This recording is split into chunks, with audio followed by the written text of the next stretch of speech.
Povo de Deus, estamos aqui mais uma vez no seu podcast Ele Pode. E hoje eu tenho a honra de receber um grande amigo, Mike William. Meu amigo, seja bem-vindo. Obrigado. Hoje é um tema livre aqui, a gente vai bater um papo sobre as coisas de Deus. E antes de nós começarmos, eu gostaria de orar. Vamos orar?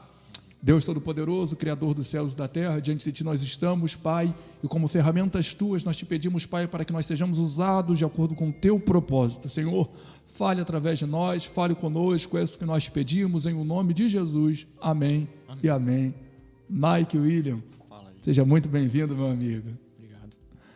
Pessoal, antes da gente entrar no assunto aqui, eu dar liberdade para o Mike falar, eu queria te lembrar que os nossos parceiros Copspeed, a melhor gráfica de Campo Grande, fica ali na Estrada do Monteiro, e os estúdios Adorarte, ficam aqui na Estrada da Posse, em Santíssimo, estão de portas abertas para te receber, ok? Não se esqueça de curtir, compartilhar com os amigos, se inscrever no canal no YouTube, não se esqueça de seguir a gente no Instagram, @elepodcast_, para que você receba o nosso conteúdo, seja abençoado e compartilhe com mais pessoas. Mike William.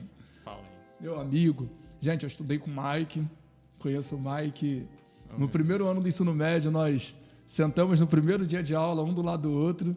Não vou falar o ano para que as pessoas não calculem a nossa idade, mas tem mais de 10 anos. Essa história não é possível. Não vou contar, não. Não vou contar as histórias da escola, não. Eis que as coisas velhas se passaram. Amém. E tudo se fez de novo. Mas, Mike, hoje você... homem casado, pai de 2 meninas, hoje você exerce o cargo de líder de louvor na sua igreja, Palavra da Vida, professor de escola bíblica dominical também. Fala um pouco aí pra gente. Primeiro, agradecer pela oportunidade, muito feliz, muito honrado de estar aqui. Cara, só agradecer mesmo. Como pai, muita felicidade, né? Acho que a gente talvez deve abordar mais sobre isso durante o tempo aí. E como ministro de louvor, como líder agora, né? Estou líder de louvor, não sou líder de louvor, mas tem sido uma bênção e um grande chamado, né? Deus tem me provado bastante. E é isso. Eu lembro da época da escola que a gente lá, mesmo com bem menos conhecimento que a gente tem hoje, não que hoje a gente tenha muito, mas hoje temos mais do que na época da escola, a gente discutia com o professor, discordava. Eu lembro de algumas vezes, né, de a gente ter alguns embates. Um professor de geografia, desculpa, professor, se ele estiver vendo, não foi de respeito. Mas não era nada assim de atacar, não, mas a gente... discutia. Uma discussão sadia, né? Sim, sempre colocava ali umas ideias. Às vezes ele queria dar uma doutrinada, a gente se posicionava. A gente foi uma turma boa, cara, assim, se posicionando com relação à nossa fé, né? Eu hoje mesmo estava lembrando muito sobre esses momentos nossos, sobre esse momento nosso, e a gente no recreio ali, sabe, tirando um momento de adoração, de louvor, e eu acho que isso faz muita falta, assim, no geral, né, da galera cristã, os jovens principalmente, porque o pessoal na escola muda muito, né, e é o que eu falo até com o pessoal lá com os jovens lá da igreja, durante as aulas, o quão importante foi para mim ter companhias cristãs nesse período, que é um período muito complicado para qualquer jovem que vem de um berço cristão, porque você começa a sentir gostinho de liberdade, né, cara? Você começa a sair um pouco. Geralmente a escola de ensino médio é longe da sua casa, então você começa a pegar um ônibus, você começa, sabe, sentir ali o cordão umbilical meio que dando uma esticada. E o cristão, se ele não tiver ali calçado na rocha, e não, também tem que se ajudar, né? Se ele não se juntar com pessoas cristãs, assim, o muro fica muito baixo, né? O muro fica muito baixo, que a gente veio conversando, né? O cristão, ele tem que se alimentar de palavra, de oração. Se não tiver isso... Eu não gosto muito de enrolar, não gosto de ir direto ao ponto. Você é um cara especialista aí no cativeiro babilônico, eu tô doido para falar disso. Porque das suas experiências dando aula de escola bíblica... Não chama de especialista aqui, tu joga uma responsa. Mas vai, fala pra gente um pouquinho do cativeiro babilônico. Só o pessoal que não conhece, nunca leu o livro de Daniel, Ezequiel, Isaías, Cara, Jeremias. o cativeiro babilônico foi um período da história de Israel muito marcante, né? Talvez um dos piores. Se a gente for desconsiderar ali a Segunda Guerra Mundial, mas foi algo que marcou muito o povo. E uma boa parte do Antigo Testamento está ligado ao cativeiro babilônico, né? E ele fala esse negócio de especialista, foi porque uma vez eu compartilhei com ele uma aula que a gente teve, me empolguei, levei mapa, levei um monte de coisa na aula. E assim, uma boa parte do Antigo Testamento ele tá ali, né, dentro desse contexto, né? Os profetas menores, o próprio Isaías ali pré-cativeiro, Daniel já dentro do cativeiro ali, já pegando do meio pro final, do começo pro final. E é um período que me chama muita atenção. Me chama muita atenção porque tem muita coisa acontecendo. Deus movendo na Babilônia, Deus se movendo também em Israel, né? Eu gosto do contexto histórico que está por trás, né? Ali a questão de Ciro me chama muita atenção. O fato de Ciro ter sido profetizado 200 anos antes dele nascer, isso é sensacional. Tu vê como é que o nosso Deus ele opera, né? Hoje eu brinco com os jovens lá na igreja que hoje em dia você entender Deus, algumas coisas assim de Deus, né? Entender é impossível. Mas fica até mais fácil pela quantidade de visualização que a gente tem das coisas, né? Falando de Deus controla o tempo, aquela série da linha do tempo ali, não sei se tu pegou. Como é que Deus controla tudo, Deus é onipresente, onipotente. Quer dizer, 200 anos antes, ele profetizar sobre a questão da redenção de Israel. E esse texto ele é muito questionado, porque dizem até, existe uma corrente que diz que ele foi colocado depois, e que aí o livro de Isaías poderia ter sido escrito depois disso, porque é impossível você profetizar, ser tão específico como Isaías, ali, se não me engano, no capítulo 45, profetiza a respeito de Ciro. E é incrível, né? Aí depois você tem a volta para Israel, e não é uma volta, não existe um relato histórico, uma fonte que diga que houve uma volta maciça. Daí a gente vê que a Babilônia seduziu muito, né, cara? Porque os escravos judeus, eles não eram... Esse conceito de escravo que a gente tem... Não era o mesmo do Egito, né? Não. O cativeiro diferente do Egito. Não, e hoje, se a gente falar de escravidão, a gente lembra logo do que pra gente é escravidão. Anos aqui no Brasil. Entendeu? E não tinha nada disso. Até mesmo pela lei de Moisés, o escravo ele era um serviço temporário. Sim. Né? Ele era um serviço temporário. Ele tinha que, depois de um tempo, se ele quisesse ficar na casa do seu senhor, ele tinha que furar a orelha, né?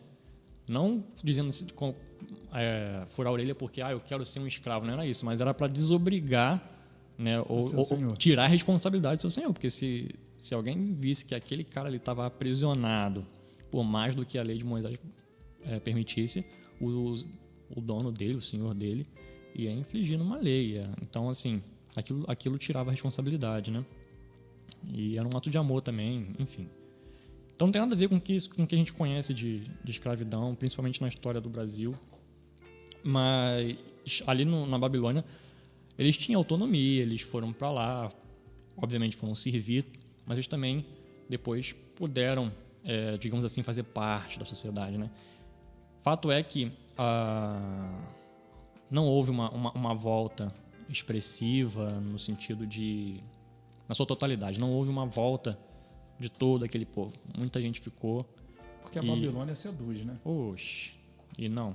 Era a maior potência, né? A gente vê a reconstrução, se você pegar aí, na internet tem muito. Era uma cidade incrível, né, cara? Incrível. Os jardins suspensos da Babilônia não estavam lá, não. Assim, existe uma certa discussão quanto a isso, né? Se isso ficava realmente na Babilônia. Eu acredito que não. Até tem gente mais gabaritada do que eu, que também... Até o próprio Rodrigo, né? Rodrigo Silva, que é um cara que assim, eu acho fantástico o trabalho dele.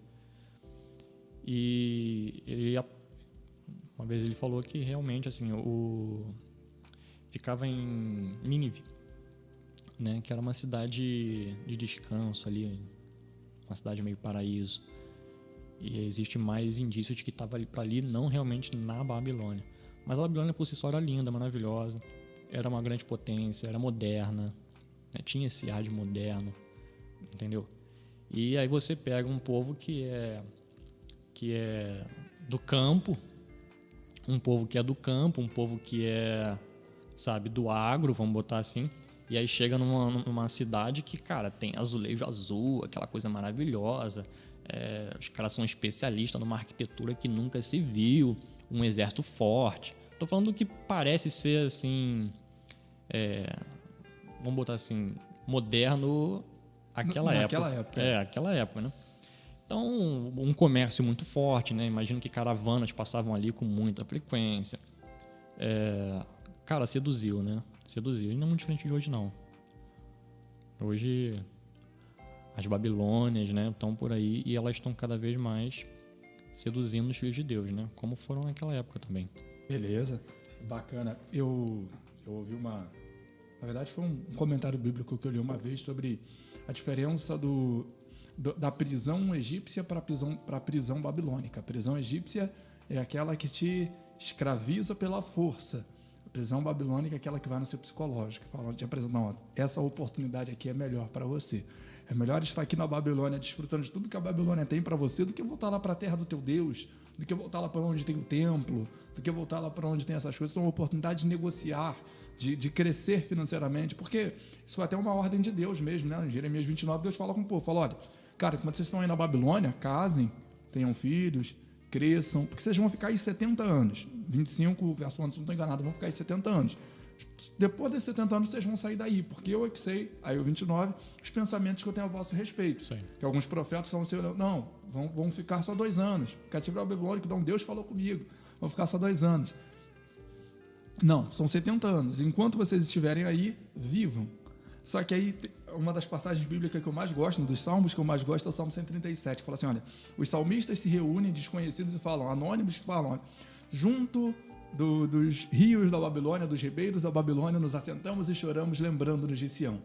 Cara, eles estavam em Sião. Eles tinham Sião. E em um momento nenhum valorizaram Sião. Foi necessário parar na Babilônia para lembrar que Sião era bom, que Sião era o lugar do povo. Isso aí. E você vê que o modus operandi do nosso adversário não muda. É a mesma coisa. Ou tu lembrou a questão dessa comparação do Egito com a Babilônia? É exatamente isso. A Babilônia, ela não era nenhuma característica de Nabucodonosor, essa coisa de subjugar, né? Não era assim. Tanto é que não começa dessa forma. Começa como, olha, eu venci o Egito e agora vocês têm que pagar tributo para mim, vocês têm que, né? E aí tem a revolta, se não me engano, de Joaquim, e que acaba sendo morto por Nabucodonosor. E nessa segunda vez que Nabucodonosor volta e mata ele, é que ele destrói o templo, né? Que destrói o templo e leva tudo. E é uma coisa assim, começa muito assim, tipo, olha, eu tô dando oportunidade, eu vou só subjugar um pouquinho, não vai ser muito não, mas vocês vão poder continuar vivendo e tal. Hoje em dia a igreja ela tem perdido muito nesse sentido, assim, né? Principalmente a juventude também. Muita coisa seduzindo, né? O que não falta é exemplo. A gente tem tá até no hype, né? De uma menina que era do gospel e saiu. E assim, ok, só que ela é mais uma de um monte que, né? Ela só traz assim, talvez, por ser uma pessoa pública. Mas quantos jovens aí não se perdem por bobeira, por escolher um caminho, sabe, fácil, e abandona, né, o barco. O evangelho tem sido colocado à prova todo o tempo, né, cara? E os valores cada vez mais têm sido barateado, né, barateado demais. E não é nada disso, né? Eu não quero pensar assim muito, tipo... Você tá falando aqui do antigo. Pode ficar à vontade. Mas é a mensagem da cruz, né, cara? A mensagem da cruz, tu vê ali quando Jesus tá pregando pra multidão e aí, pô, multiplica o pão, o peixe, dá de comer pro pessoal. E ele começa a falar da cruz. E, mano, geral vai embora. Né? Uma vez eu falei com isso também lá na classe da IBD. Eu falei com eles assim, essa mensagem é muito complicada porque, assim, hoje a gente escuta, pegue a sua cruz, negue-se a si mesmo e me segue. E, cara, quem é a sua cruz? A pessoa acha que é a sogra, que é o casamento, que não tem nada disso. Pois é. São os meus problemas. Negue-se a si mesmo. Não negar a si mesmo é negar minhas paixões, minhas concupiscências, minhas vontades, meus desejos, não sei o quê, sabe? E me dedicar à obra do Senhor. Cara, Jesus estava falando de cruz. De cruz no primeiro século, ali no ano 1, ali, no primeiro século, vamos colocar, não era o ano 1. No primeiro século. Falando de cruz, todo mundo sabia o que era cruz. Cruz era a morte, filho. Jesus está falando assim, se você quer me seguir, você vai ter isso, mas você vai morrer no final. Vocês vão, pegue a sua cruz, ou seja, esteja preparado para a morte. Né? Se não, no sentido de que você vai morrer, mas esteja preparado para a morte. E os discípulos, cara, todos eles morreram. Né? Então... é uma mensagem muito impactante, muito forte, porque ela te pede uma renúncia muito grande, né? Então, se você tem, se os jovens os jovens ou as pessoas de geral cristão, né, começa a entender e fala assim, cara, é mais. Ser cristão é mais. Ser cristão não é só vou no culto, tal, não. Ser cristão. Eu lembro de uma história que meu pai contava isso. Ele colocava muito como exemplo, assim, né? Isso não aconteceu, não. Mas ele falava assim, se um homem entrar aqui na igreja armado e pedir para dividir a igreja no meio, quem é cristão para onde e quem não é? Ele colocava assim, eu ficava olhando. E... cara, e se acontecer isso? Quem for cristão vai pro lado de cá e quem for cristão vai morrer hoje. Quem não for pode ir embora, pode ir pra casa. Quem for cristão morre. Entendeu? Não é um evangelho de de derrota. Não tô falando de derrota, tô falando de ganho. Paulo falou que morrer para Cristo era ganho. Só que a questão é que, mano, é mais. Você tem que renunciar, você tem que ser diferente, tem que ser sal, pô. Você tem que ser sal. Você não pode ser açúcar. Entendeu? É sal da terra e do mundo, não é açúcar e, pisca-pisca. Pô. Não, você tem que... Pisca-pisca foi ótimo. Entendeu? Cara, eu aprendi essa frase e eu gosto porque eu prego isso. O problema não é a força do mundo. O problema é a nossa fraqueza, é a fraqueza do nosso relacionamento com Deus. E, quiçá, boa parte das pessoas não tem nem relacionamento. Porque que relacionamento é esse que eu não converso? Que relacionamento é esse que eu não conheço? Sabe? Eu estava escrevendo ontem e eu estava falando sobre isso, cara, que a leitura bíblica e a oração são as nossas duas principais armas, nossas duas principais ferramentas para ter um relacionamento com esse Deus. É como respirar, cara. Se você não fizer isso, você morre. Entendeu? Se você não fizer isso, você morre. Sabe? Quando o anjo ele se manifesta para Elias, lá quando Elias estava na caverna, o anjo fala para ele, Elias, levanta e come, cara. Se você não comer, minha avó já dizia, saco vazio não para em pé. Então, assim, se essa galera não tem um compromisso com a palavra, você vê, essa menina que você falou, que se afastou, há pouco tempo atrás ela publicou lá no Twitter dela, e aí, galera, eu terminei a série Lúcifer, o que vocês me indicam? Aí teve um cara que foi até comentou lá, jejum e oração. Eu vi isso aí. Não, gente, eu fui moço e agora sou velho. E eu nunca vi sentido de um crente sentar para assistir Lúcifer. Como Salomão, parafraseando Salomão aqui. Fui moço, parafraseando o salmista, desculpa, fui moço, agora sou velho e nunca vi sentido nisso. sabe? Nunca vi sentido... Cara, tudo bem, Lúcifer não era o nome do diabo, que seja, mas qual é o intuito? Qual que é o propósito? Cara, será que você não pode usar esse tempo para buscar na palavra, para aprofundar na oração, para se envolver com Deus? E eu não estou pregando aqui contra a arte. Eu sou um consumidor de arte, eu sou cinéfilo, eu adoro os filmes da Marvel, eu adoro... até perigo, se antigamente você falasse adorar, alguém ia te corrigir. Não, adorar só a Deus. Toma cuidado, não pode. Mas eu não sou devoto dos filmes da Marvel, não. Mas eu amo os filmes da Marvel, gosto muito no cinema, eu vibro, cara, eu pulo. Na hora que o Capitão América, no Ultimato... ele pegou o martelo, foi pelo amor de Deus, né? Cara, pelo amor de Deus. Sabe? Mais um pouquinho ali, eu começava a rodar e falar em línguas. É impossível. Mas, cara, é isso. Qual que é a nossa realidade? A gente que é crente há mais tempo. A gente vem de uma época em que tudo era obrigado. Não, você é obrigado a fazer. Não, você é obrigado a fazer isso. E a gente até meio que sem consciência fazia pela obrigação. E agora que as pessoas estão conhecendo a liberdade cristã, elas estão usando, como Paulo disse, para dar lugar à libertinagem. Sim. Sabe? Nós somos livres, nós temos liberdade em Cristo, mas a gente não pode usar dessa nossa liberdade para dar lugar à carne. Que é aí que as pessoas se perdem. Não, pô, tem nada a ver, eu sou livre. Eu vou no Rock in Rio. Não, eu sou livre, eu vou no Lollapalooza. Aí eu acho que o pessoal se perde. Não, se perde muito. Tudo me é lícito, né, cara? Mas nem tudo me convém. Tudo me é lícito, mas não me deixarei ser dominado por nenhuma dessas coisas. Se tem uma coisa que cristão é livre. Mas assim, é livre mesmo, liberdade é 100%. Né? Essa liberdade só alcança em Cristo. Você é livre. Livre até para pecar. Você não peca... Aquilo que eu tô falando, né? Tipo, pois com Cristo não peca mais em paz, mas tu é livre até para pecar. Então, assim, é liberdade. Agora, você precisa entender a diferença do tudo me é lícito, mas nem tudo me convém. Tipo, tem coisa que não convém. É aquele momento, existe um momento de você tirar o time de campo. Você fala assim, opa, aqui não. Entendeu? Porque tem coisas que são maiores do que você. Por exemplo, quando você quer, sei lá, às vezes quer fazer alguma coisa e às vezes não é sobre você, entendeu? Tipo, aquilo que você vai fazer denigre o nome de Cristo, então não faz, entendeu?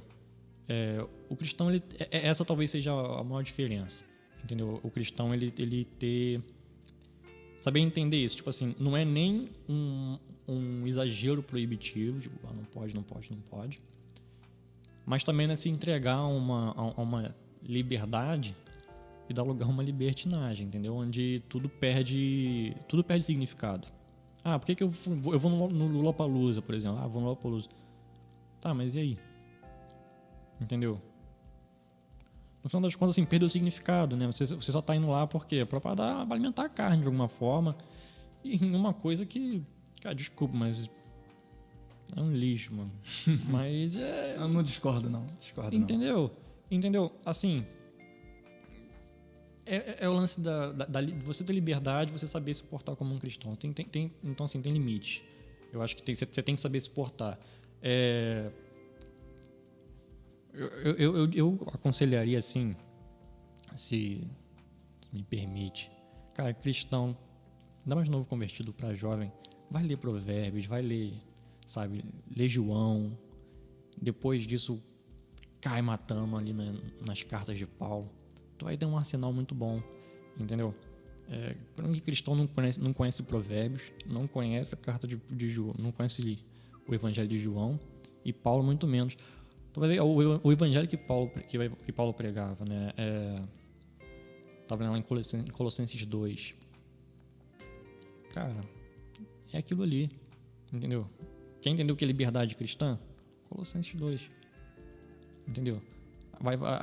Não toque nisso, não faça isso, não coma aquilo e não sei o quê. Isso é doutrina de homem, né? Isso é doutrina de homem. O que você tem que se apegar com Cristo, com as coisas de Cristo. É claro que você não pode pegar esse texto de Colossenses 2 e querer fazer ali... Não, agora vou montar uma seita, isolar do contexto de toda a história bíblica. Agora eu vou abrir aqui uma igreja, entendeu? Não é isso. Vai entender o que Paulo fala. Paulo não escreveu só aquilo ali, não. Tem muita coisa, entendeu? Então você começa a juntar ali e entender como é que a banda toca, sabe, é muito pouco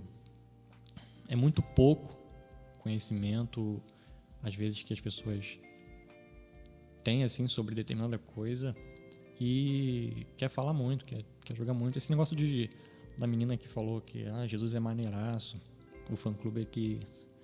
Porra, com certeza ela não conhece nada de Jesus, tipo, não deve ter visto nada de Cristo. Eu falo sempre para as pessoas que conhecer sobre Jesus e conhecer Jesus são duas coisas completamente diferentes. Sim. É uma coisa que o líder do nosso ministério, o pastor líder do ministério, fala, né? Ele fala assim, é Jesus, muito falado, pouco conhecido. Né? Todo mundo fala. No Brasil, então, todo mundo fala. Muito falado, pouco conhecido. É uma verdade. Entendeu? Pouco conhecido. No meio cristão já tu encontra gente que não conhece.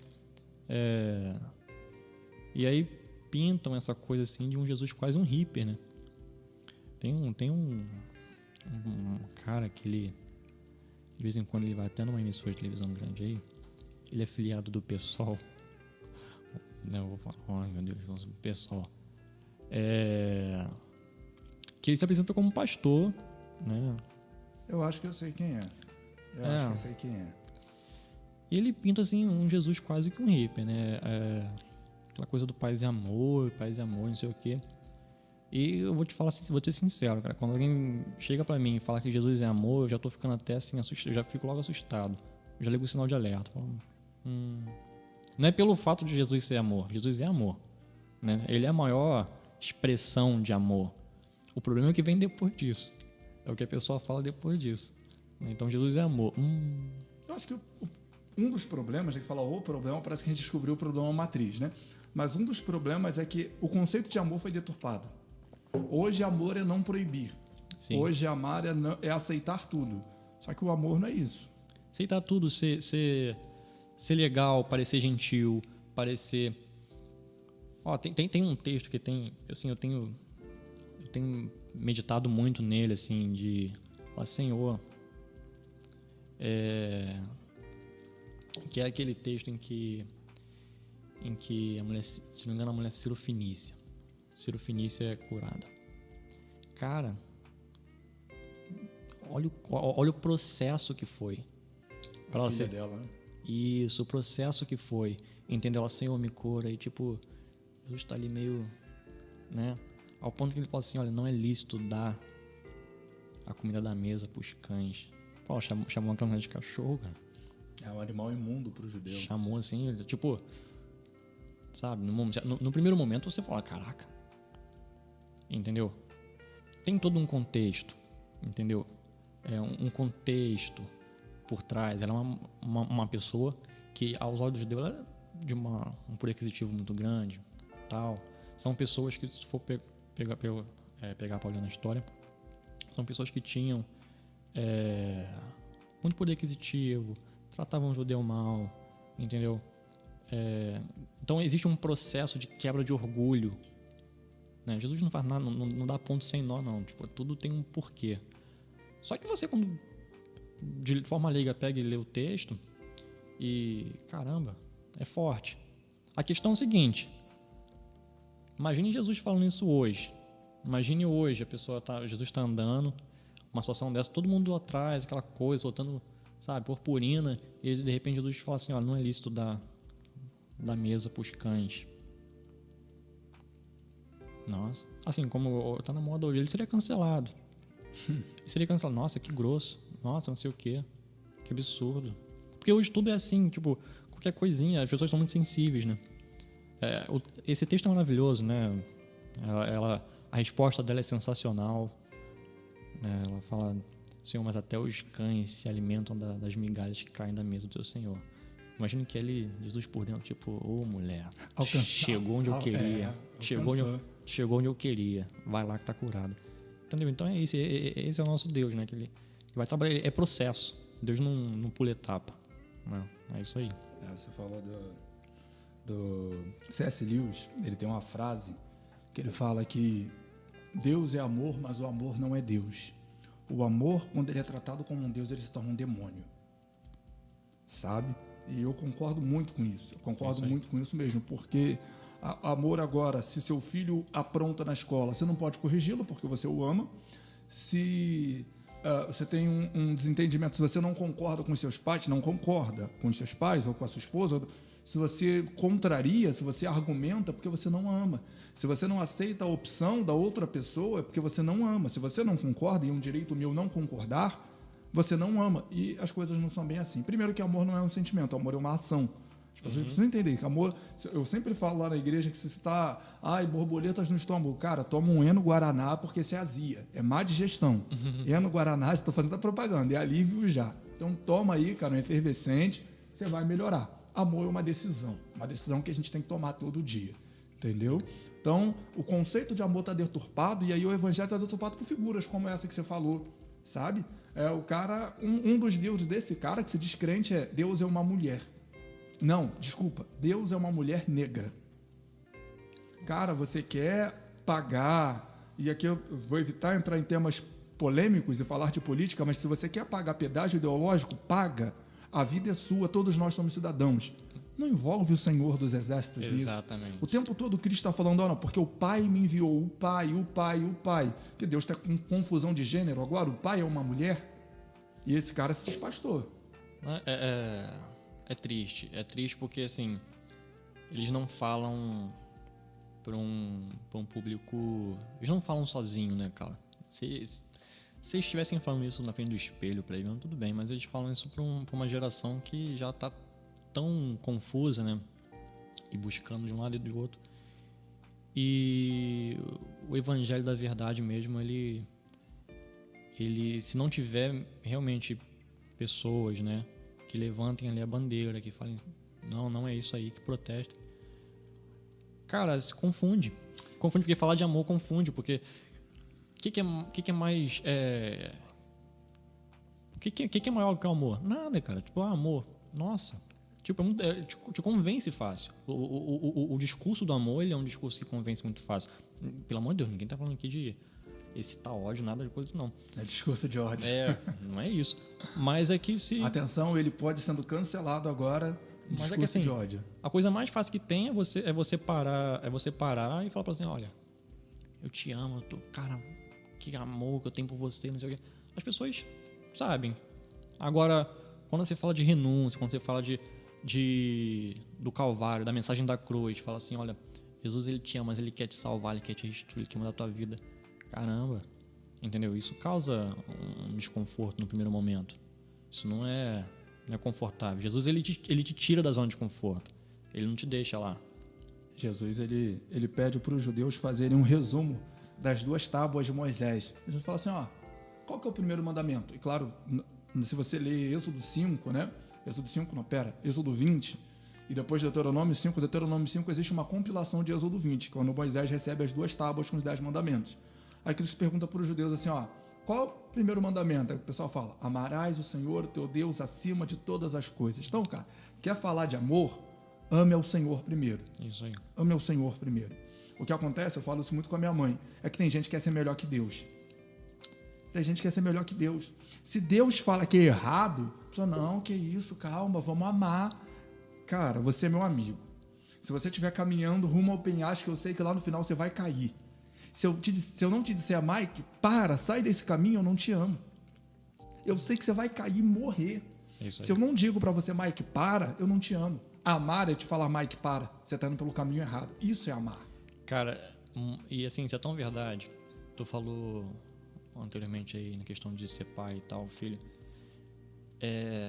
Você vê isso na prática muito quando você passa pela experiência de ser pai, ser mãe, né? E, cara, é incrível. É incrível porque, assim, a coisa mais difícil que tem é o momento da repreensão, né? Para um pai, para uma mãe. Porque, cara, te arrebenta, te quebra. Fala assim, Senhor. Só que eu tenho comigo, assim, né? Eu falo com a minha esposa, né? Com a Joyce, um beijo. As pessoas, ela cristão, né?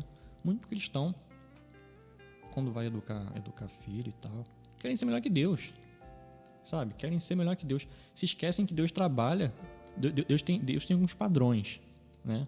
Deus tem alguns padrões. Pelo amor de Deus, vamos com calma aí, né? Eu vou explicar. Mas assim, Deus Pai, Deus Filho. Deus cria um ser humano e permite que ele seja pai, né? E tem filhos e tal. Ou seja, no final das contas, quando você para pra olhar, fala assim, o que a gente vive com os nossos filhos é uma leve representação do que Deus é. Então, como Deus tratava o povo de Israel, como Deus tratava os seus filhos ali, primeiro, aqueles que ele separou, como era o tratamento? Era o seguinte, cara, tipo, tá na bênção, tá no caminho, amém, tu vai colher prosperidade, tu vai ter o favor do Senhor. Mas desviou do caminho, é correção. E tu não vê Deus... Até o próprio cativeiro babilônico foi uma correção. Tu não vê Deus passando mão na cabeça, entendeu? Isso não tem nada a ver com, pelo amor de Deus, você matar uma criança, não é isso. Só que a correção é necessária, entendeu? Então você vê que como essa questão do amor, como é que ela ganha um salto de maturidade, tu vai entender isso e falar assim, caramba, mas eu preciso corrigir isso aqui, vem cá. E, cara, é muito bênção, é incrível, assim, essa questão, né? Porque você não pode... É um momento que você pode falar assim, cara, eu não sou melhor que Deus. Eu não posso. Cara, assim, entendeu? Até essa questão mesmo da paternidade, quando eu falo paternidade, eu incluo ambos os gêneros, ela vem sendo desconstruída ao longo do tempo. Eu sempre falo isso lá na igreja, eu falo muito para varões. Você parar para pensar, não é da nossa época, né? Os Jetsons, não é da nossa época. Não. Mas tinha esse desenho lá, os Jetsons.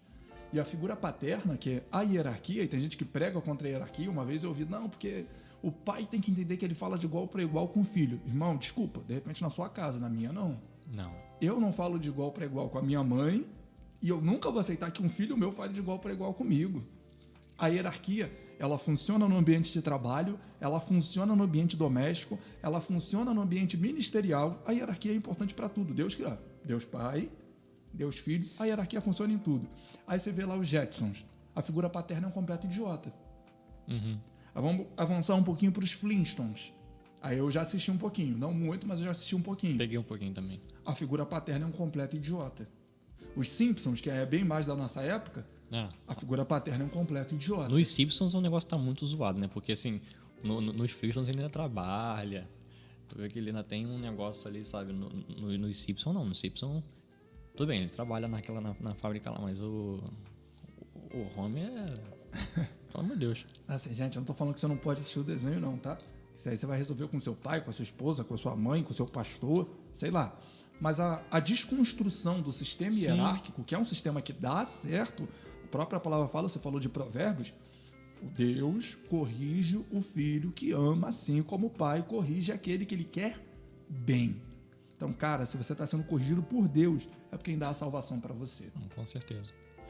E Deus, ele sempre vai... Ele vai fazer de tudo para poder te recuperar, né, cara? Como ele fez com Israel, entendeu? Como ele fez com o povo dele, faz ainda, né? Porque... Nós somos o povo dele. Mas não existe esse negócio de... isso aí tá perdido. Não existe isso, cara. Basta você levantar a mão pro céu e ali de forma quebrantada e deixar Deus fazer o resto. Deus vai fazer o resto, entendeu? Ele jamais deixa um soldado, um filho para trás. Principalmente a igreja, sim. A igreja às vezes peca nisso, mas Deus não. Paulo disse, se não me engano, aos Romanos, que o Senhor conhece aqueles que são seus. Mas, cara, a gente falou do pessoal que está pervertendo a palavra. E se eu não me engano, isso aí quem me marcou, quem me mandou foi você. Eu não me lembro agora com perfeição, não. Mas teve um cabra aí, e aí, cara, as pessoas me perguntam muito. As pessoas me perguntam, falam, Samuel, por que vocês começaram a fazer um podcast, cara? Qual a intenção de vocês? Eu falei, cara, eu assisto muito podcast, muito. Eu tenho um costume, já nos últimos 2 anos, eu assistia muitos podcasts, quando não era muito famoso, não era muito grande isso no Brasil, né? E agora tá no boom aí, graças a Deus, que cresça mesmo. Eu assistia muito podcast que o pessoal fala que é secular, né? Que isso não é da igreja, a gente chama de secular. Uhum. Secular, assistia muito. Assistia Red Pill, Conversa Paralela, assistia diversos podcasts, enfim. Aí, cara, eu falei, não, quer saber? Eu vou assistir um podcast dos crentes lá. Vou assistir um podcast dos crentes. Aí eu fui assistir o primeiro, né? Aí o primeiro foi a conversa lá de um cara que é cantor, agora é pastor, de um cara que é cantor, eu sei lá o que ele faz. E o podcast deles era... Não tem problema nenhum a gente ficar 3 horas aqui no louvor e o culto acabar sem ter palavra, porque a gente vai queimando aquele louvor para dentro da faculdade, para dentro do trabalho. Eu falei, vai queimando o quê? Você vai levar o quê? Você vai transmitir o quê? A gente está criando um povo que a gente não alimenta. E se você não alimenta, já dizia a dona Selma, que eu amo muito estar em Cristo Jesus hoje. Saco vazio não para em pé. Sim. Aí eu fui me dar outra oportunidade de assistir outra. Aí você desmoronou. Meu mundo de algodão doce foi abaixo quando você me mandou aquilo ali. Do outro cara lá que fazia o podcast, que falou que Jesus era sustentado por dinheiro de prostitutas. Cara, isso aí foi difícil. Eu fiquei, Senhor, não pode. A discussão ela começa uma questão política, né? A pergunta era se Jesus ele era de direita ou de esquerda. A imbecilidade. Já começa errado. Não vou nem entrar na questão de que essa definição de direita e esquerda ela é muito mais... a Revolução Francesa vai resumir Jesus agora. Nossa, que veio só 1.700 anos depois. Mas assim, sem entrar nesse mérito, né, já fica complicado você querer botar Deus num lado político. Eu até vi um convidado que você trouxe aqui sobre política, ele fala sobre isso. Achei interessante quando ele coloca que assim, tenho Deus e ali os meus fundamentos, e aí com base nesses meus fundamentos é que eu vou escolher um lado, né? E eu achei muito acertado, porque é isso aí.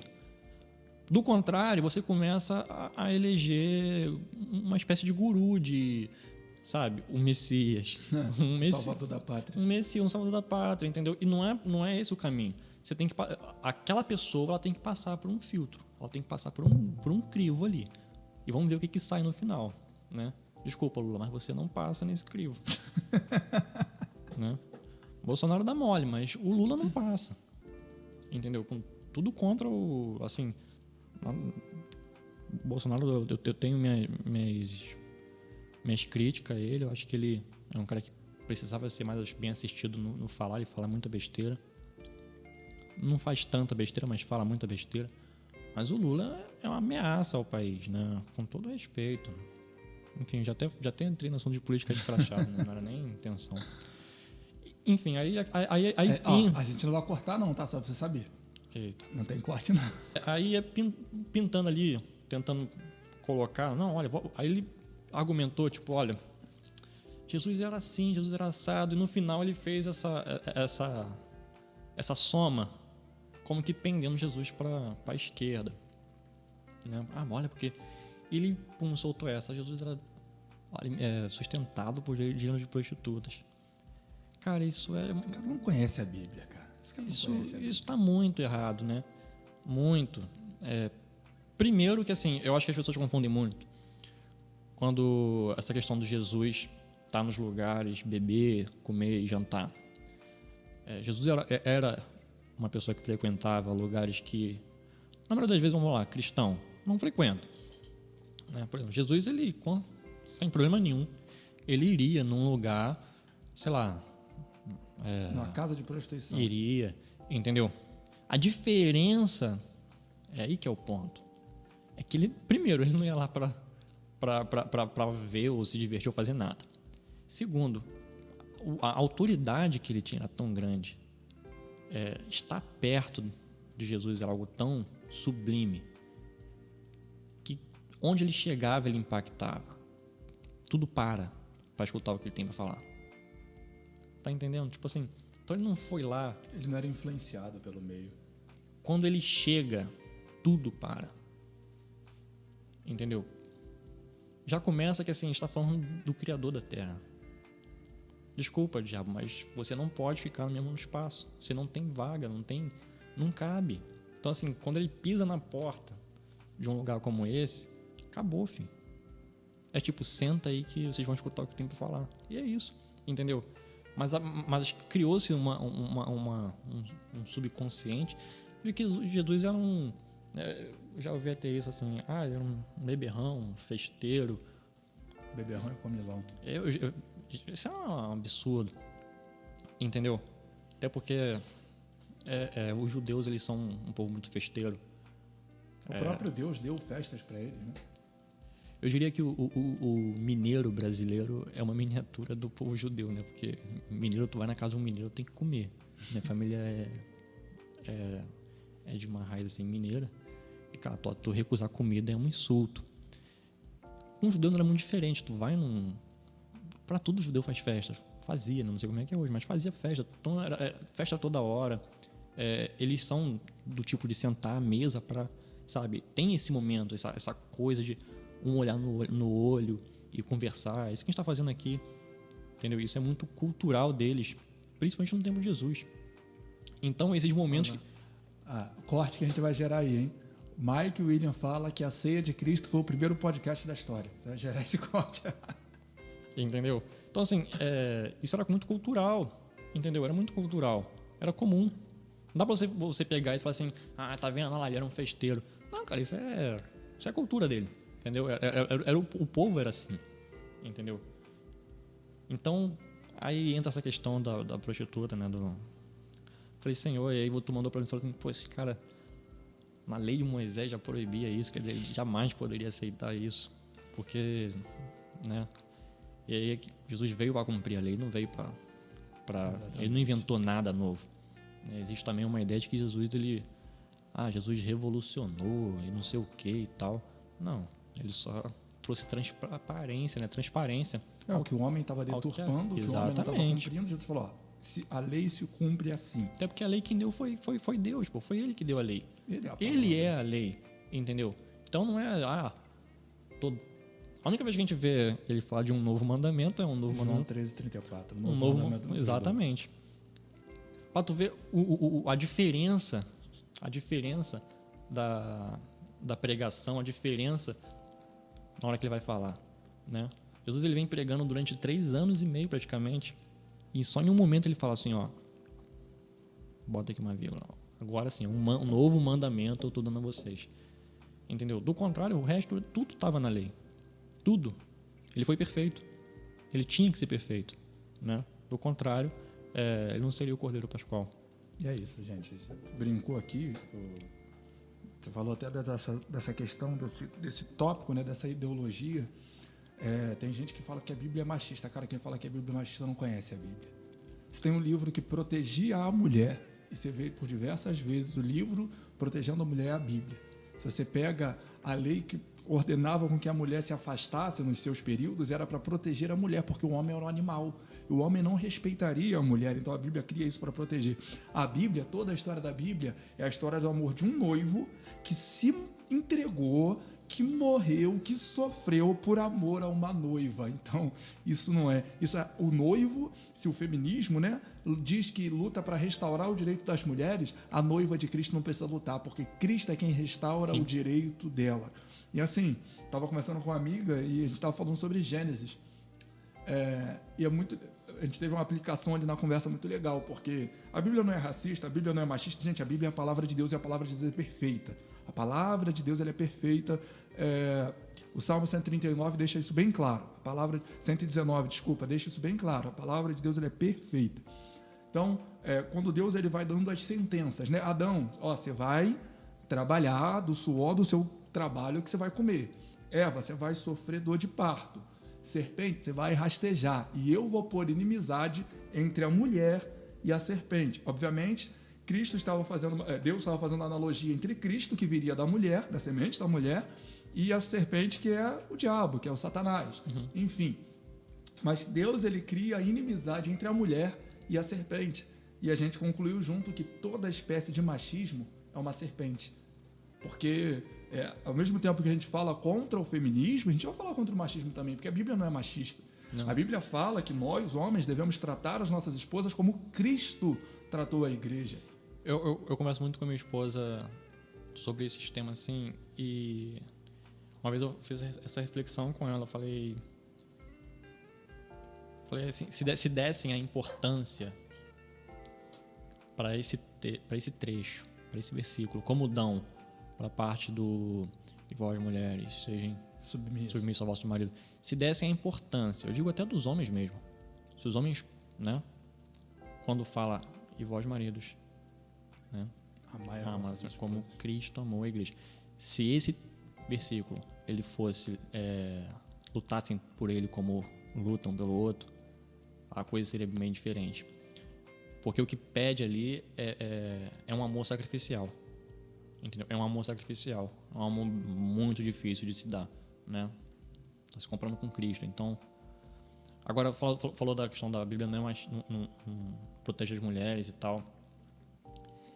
E é uma verdade, assim, é falta de conhecimento. Sabe, outro dia eu tava vendo uma pessoa falando que porque antigamente as mulheres não tinham expressão, não tinha... Gente, a mulher fazia tanta coisa. Entendeu? O que ela não fazia? Ela não mexia em computador, ela não era gerente ou CEO da Apple. Não era isso, não tinha isso. Então, assim, era uma outra cultura. Você tem que entender que o negócio era diferente. É claro que o homem tinha, né, e ainda tem muito espaço. A mulher não tinha... sei lá, você nem ia ver uma general, por exemplo, não existia isso. Mas, cara, pega pra ler Mulher Valorosa, né? É que a gente conhece só eu digo, assim, a gente tá muito habituado ao Mulher Valorosa, quem achará o seu valor. Mulher Virtuosa, Provérbios 31. É uma mulher empreendedora. Muito excédio de rubis.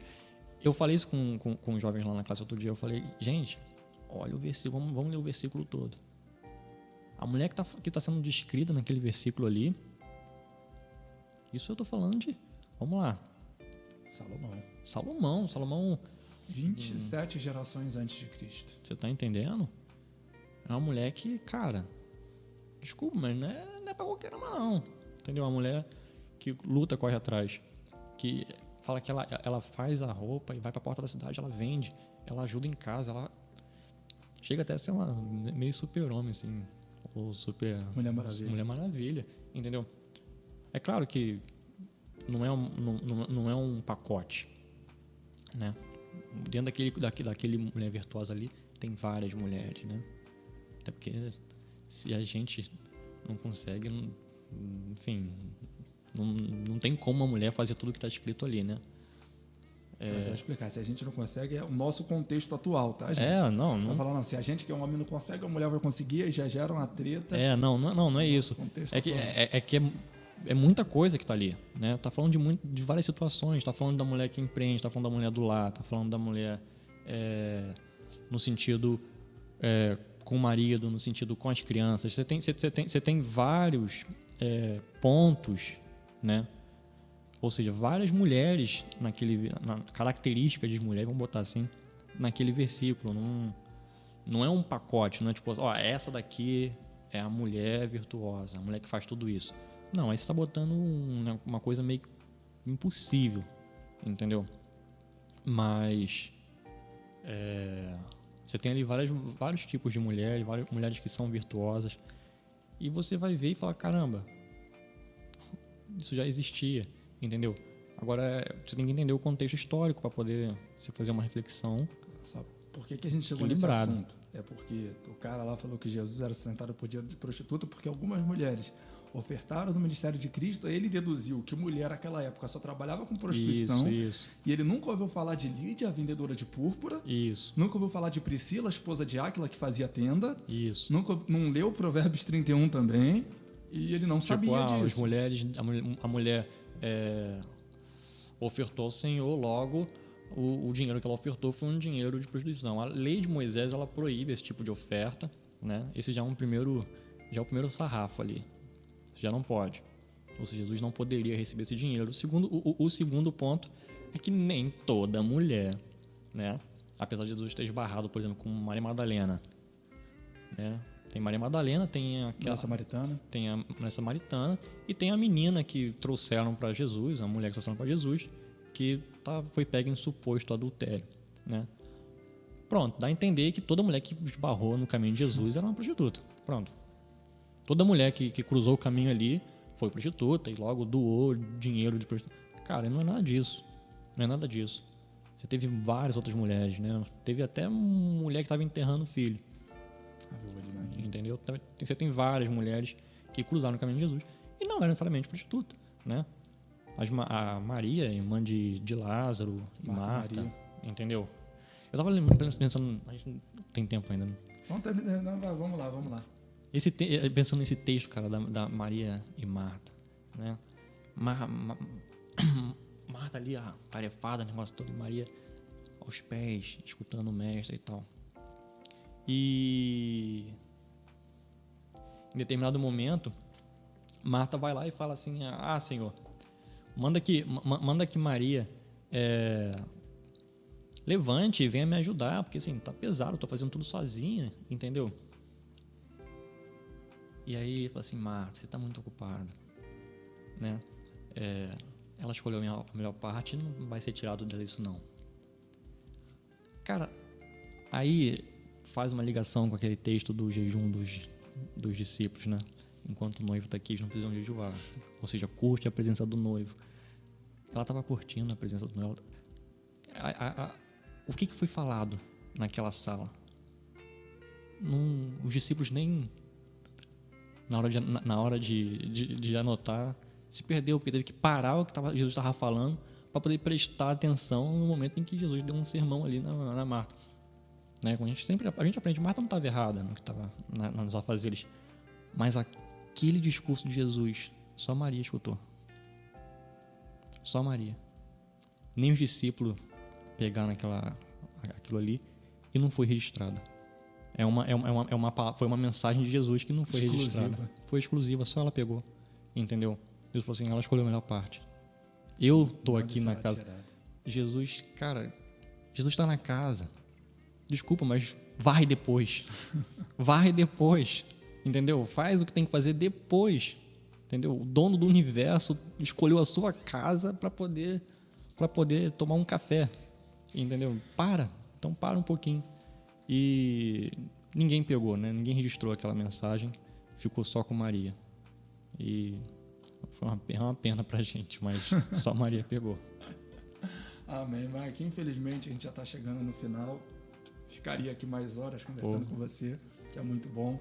Mas eu quero te agradecer também, antes de a gente fechar, deixar você fazer as considerações finais, onde que o pessoal te acha, rede social, Instagram, Facebook, passa aí pra galera. No Instagram, Mike William, M-A-I-C-K, William. Mas lá eu posto só eu e minha filha, a gente tocando junto, brincando lá. E na igreja, Papo da Vida, tô lá todo domingo, quarta e sexta. Amém. Graças a Deus. Meu amigo, muito obrigado, tá? Pela sua visita. Muito obrigado mesmo. Eu que agradeço. Queria te dar a honra de orar aí pra gente poder fechar. Galera, não esquece de compartilhar, de seguir, de se inscrever no canal e de abençoar outras vidas através desse conteúdo. Pode perguntar também, se você discordei do que vocês falaram aqui. Fica à vontade também para poder marretar a gente, que a gente está aqui para aprender. Eu não sou dono da verdade, não. Amém. Senhor, Pai querido, Pai amado, Deus, te agradeço por essa oportunidade. Senhor, que nada que foi falado aqui, Senhor Deus, seja perdido, ou seja sobre nós, Deus. Na verdade, é sobre o Senhor, é sobre você. Nós nos rendemos à sua soberania. Senhor Deus, peço que o Senhor venha, Senhor Deus, abençoar todo mundo que está nos ouvindo. Aquele, Senhor Deus, que de alguma forma, Senhor Deus, está desviado, Senhor Deus, ou fora dos seus caminhos. Pai, que possa agora, Senhor Deus, ter um encontro contigo e voltar, Senhor Deus, aos caminhos do Senhor. Deus, obrigado pela vida do Samuel, pela vida da equipe que está aqui. Senhor Deus, te agradeço por esse momento, por essa oportunidade. Em nome de Jesus, amém.